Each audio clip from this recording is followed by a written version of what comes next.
Hello everyone, welcome to studyIQ IS English channel. I am Praveen Mishra and let's begin the interesting hot topic, the burning topic of the day.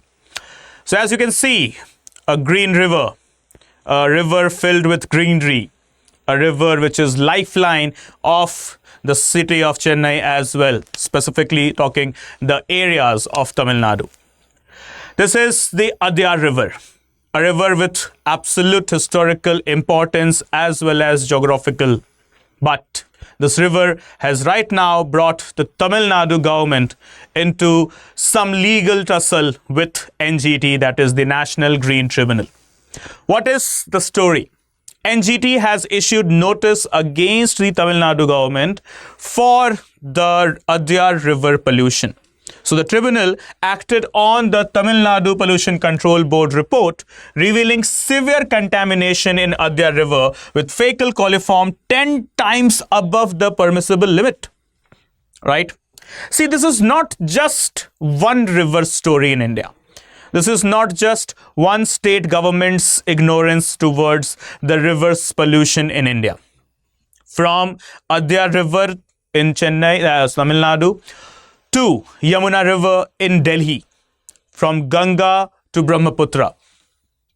We have seen n number of cases with regard to river pollution and the ignorance of the local authorities in order to terminate those pollution, right? Or eliminate or eradicate the pollution from the rivers. So this is what, not the new story, but yes, another heartbreaking story as well into the bucket. That is 10 times fecal coliform, 10 times above the permissible limit in the Adyar River. Something that is alarming. And yes, alarm is not false. So the Tamil Nadu Pollution Control Board report also said that dissolved oxygen levels were nil, far below 4 milligram per liter needed to sustain aquatic life. And it was nil. Required is 4 milligram per liter. What is the present? It's nil. While the biological oxygen demand, BOD, hit 30 per liter against a 3 mg per liter. That is what the standard is, and it is 30, 10x above. Whereas the chemical oxygen demand soared to 136 mg per liter, whereas it is not even permitted with 13 or 14 mg per liter. Okay, so this is what 10 times above the permissible limit. Okay, which river? Adyar River. Dissolved oxygen is nil. Biological oxygen demand is all-time high. Apart from that, the chemical oxygen demand also runs on the very same page. This unfolds against the backdrop of the state's rupees 744.60 crore for Adyar River Restoration Project. Okay, a 42-kilometer river from Adhnur Lake to its mouth. Municipal Administration Minister K.N. Nehru recently told the Assembly that is, the proposed and ongoing activities of Adyar River Restoration Project, that is in short ARRP, are under various stages of implementation by concerned line of departments and are expected to be completed soon. He added, thus far, rupees 497.36 crore has been disbursed to various implementation programs, right, for the sake of ARRP only. So Adyar River coming from the mouth of what? From the Adhnur Lake, right?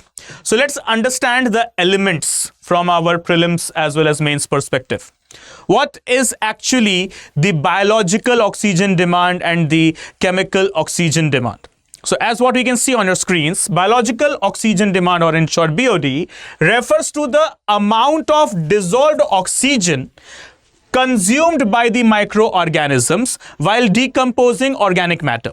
So all the marine microorganisms, they require a certain amount of oxygen. When it comes to the marine or the aquatic ecosystem, this oxygen is termed as dissolved oxygen. So the amount of dissolved oxygen required by microorganisms in order to go ahead with the decomposing of the organic matter in the aquatic ecosystem, That amount of dissolved oxygen, requirement of the dissolved oxygen, is known as biochemical oxygen demand. Okay, so higher BOD values indicate higher levels of organic pollution and poorer water quality. That means, simply speaking, higher the BOD, higher the pollution. Lower the BOD, lower the pollution. Okay, so this is what the biochemical, not biological, sorry, I stated biological before. This is biochemical oxygen demand. So what is biochemical oxygen demand? The amount of dissolved oxygen consumed by the microorganisms for the decomposing of the organic matter inside the aquatic ecosystem. It is known as biochemical oxygen demand. So basically, in water, serving as a key agent or a key indicator of water quality and organic pollution levels. Simply, higher the BOD, higher the pollution levels. Lower the BOD, lower the pollution levels. Okay. Now, talking about BOD, how it is actually calculated, how it is actually measured. Okay, so BOD is typically measured by incubating a water sample for 5 days at 20 degrees Celsius and measuring the amount of oxygen consumed. So what is the formula? From a particular water body, let's say I will take out some water samples, half liter, 1 liter, whatsoever. Okay, so taking out water samples and keeping it for how many days? 5 days. At what temperature? At exactly 20 degrees Celsius.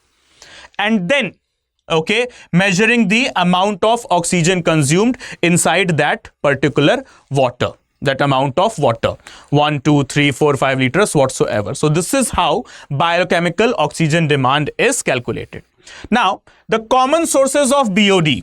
What are the most common sources of biochemical oxygen demand? It is the sewage influx into the water body, industrial effluents, and other pollutants that enter the water bodies. So simply speaking, all of the extra things apart from water when it enters the rivers, they do work as the agents of enhancing the biochemical oxygen demand. Next one is the COD. Okay, so what is COD? It measures the total amount of oxygen needed to oxidize all oxidable substances, basically organic as well as inorganic. So BOD focuses specifically on the decomposition of the organic matters. Okay, whereas COD focuses on organic along with inorganic. So this is a broader thing. Why it matters? Because high COD indicates a high level of pollutants in the water, which can lead to the oxygen depletion, okay, depletion, and harm the aquatic life. So how do we differentiate between the BOD and COD? So biochemical oxygen demand, in short BOD, measures the oxygen consumed by microorganisms during the decomposition of the organic matter. Okay, that is how much dissolved oxygen has been consumed. Whereas on the parallel side, COD measures the total oxygen required for the chemical oxidation of all oxidable substances, that is simply speaking organic as well as inorganic. So in general, what you can call it, BOD focuses about the decomposition of the organic matters inside aquatic ecosystem, whereas COD measures the decomposition of the organic as well as inorganic, okay, things inside the aquatic ecosystem, right? So next thing that was in news here is NGT, simply the National Green Tribunal. What it is? A specialized body set up through a statute known as the National Green Tribunal Act of 2010. It is a type of a fast-track courts, a special courts designed to hear the petition, pleas or cases related to the environmental hazards, environmental safeguards, environmental protection, enhancing the greenery as well. Okay, so set up when? In the year 2010 through a statute. What is the name of the statute? National Green Tribunal Act. Okay, so it is focusing on what? Promoting and developing the greenery, that is simply speaking conservation of forests and all the other natural resources. The next thing that you must understand here, with the establishment of the NGT, a very wonderful fact, India became only the third country in the world to set up a separate tribunal for the sake of forest conservation and natural resources. And what are the first two countries? The first one being Australia and second one being New Zealand. So NGT is the type of a green tribunal. Firstly, it was established by Australia, followed by New Zealand, followed by India. So we became what? We became the third ever country of this planet to have a separate special courts, that is tribunals, for the sake of fast tracking the pleas and the petitions related to environmental hazards and safeguards. Okay, so it is mandated to dispose of the cases within 6 months. That is why the word that I took here, special and fast track courts. Fast track courts as in they are guided by the principle of limits of usage of the time. Simply speaking, from the date of application, within next 6 months, NGT must finalize the plea, must finalize the case. Okay. So this is what the features of NGT, and there are further things as well to be understood. The members, how many members are there? The tribunal comprises of a chairperson and the judicial members as well as the expert members. Okay, they shall hold office for a period of not more than 3 years or till they attain the age of 65 years, whichever is earlier. Okay, and are they eligible for reappointment? No, they are not eligible for any sort of reappointment. So the three types of members, the first one is the chairperson, the other one will be the judicial members, the third one will be the expert members. What is the tenure? They hold the office for 3 years, and apart from that, till the retirement age of 65 years, whichever comes earlier. Okay, are they eligible for reappointment in the same office? No. Once they have held the office, now they cannot. The chairperson is appointed by whom? The chairperson is appointed by the central government in consultation with whom? The Chief Justice of India only. And further, a selection committee shall be formed by central government for the appointment of the judicial members and the expert members. And with regard to the figures, there are to be at least 10 and maximum 20 full-time judicial members and expert members in the tribunal. So, basically speaking, the National Green Tribunal, okay, minimum 10 judicial, minimum 10 expert, that is 20 plus 1, 21, that is one chairperson. Minimum there could be 21 members, maximum 20 judicial, 20 experts, that is 40 plus 1, that is chairperson, 41 members. Okay, so there are to be at least 10 and maximum 20 full-time judicial members and expert members in the tribunal. So basically speaking, okay, figure-wise, it could have minimum to 10 members, minimum to 21 members and maximum to 41 members. This is what through the National Green Tribunal Act of 2010. So the tribunal has the jurisdiction over all the civil cases involving the substantial environmental question. Okay, and there are some concerns with the NGT that we need to figure out. In 2021, the Supreme Court declared that the NGT's position as a unique forum endowed with suo motu, that is on its own motion, that is powers to take up environmental issues across the country. Even if there is no petition, no litigation, no appeal in front of the NGT, but still NGT notices some environmental hazard or safeguards breaches, then also NGT can issue suo motu proceedings. Okay, so this is what the Supreme Court has stated in the year 2021 itself. Okay, so what types of powers this tribunal possess? So NGT possess all the powers of a civil court. Mark this thing, not a criminal court.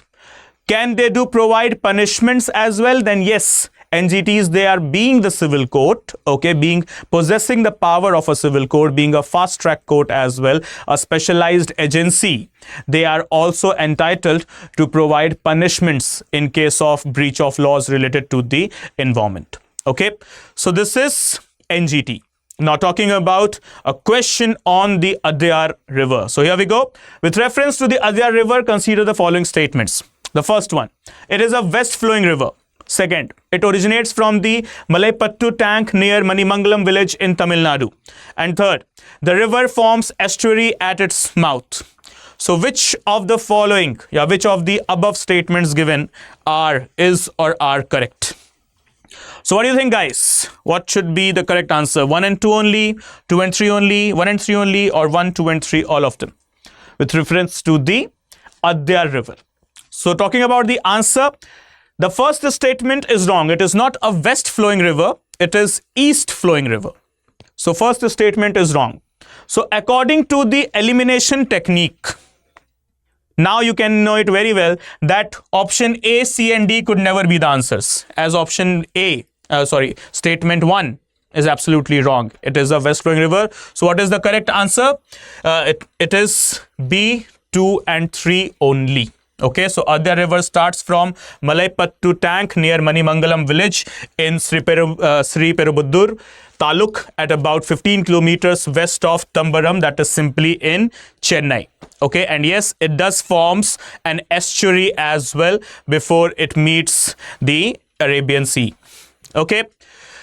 So guys, this is it from my side in this session. Thank you so much for watching. And if you want to connect with me for any such discussions and any such informations or any such guidance, so please, here are my social media handles. So the first one, if you want to connect with me over Instagram, so here we go. You can connect there. That is Praveen Mishra _2107. Or if you want to join my Telegram channel as well, so you can connect with me here as well.